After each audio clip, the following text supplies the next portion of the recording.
On March 31st, I ran off a list of the 20 largest companies in the world by stock market value. And those names, a good many of which will be familiar to you, but they were led by Apple at slightly over $2 trillion.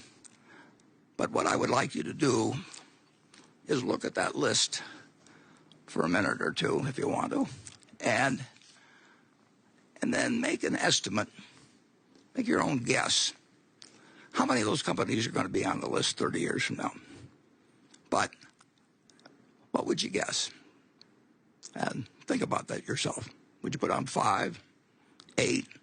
Well, whatever it would be, I would now invite you to look at slide 2, or L2, which goes back a little more than 30 years, and look at the top 20 from 1989. And if you look at the top 20 from 1989, there's two things that should grab your interest, at least two. None of the 20 from 30 years ago are on the present list. None. Zero. There were then 6 U.S. companies on the list, and their names are familiar to you. And I would guess that very few of you, when I asked you to play the quiz a few minutes ago, would have put down 0. And I don't think it will be 0. But it is a reminder of what extraordinary things can happen, things that seem obvious to you. Japan had this wonderful bull market for a very long time, so you had a number of Japanese companies on the list. Today there are none. And the United States had the 6. Now we have 13.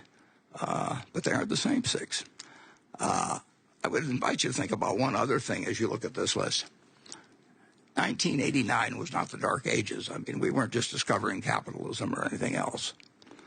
And people thought they knew a lot about the stock market, and the efficient market theory was in, and it was not a backward time. And if you look, the top company at that time had a market value of $100 billion, $104 billion. So the largest company in the world, title, in just a shade over 30 years, has gone from $100 billion to $2 trillion. At the bottom, the number 20 has gone from $34 billion to something a little over 10 times that. Well, that tells you something about what's happened with equality, which is a hot subject in this country. It tells you a little bit about inflation, but this was not a highly inflationary period as a whole. But it tells you that capitalism has worked incredibly well, especially for the capitalists. And it's a pretty astounding number. Do you think it could be repeated now that 30 years from now that you could take $2 trillion for Apple and multiply any company and come up with 30 times that for the leader?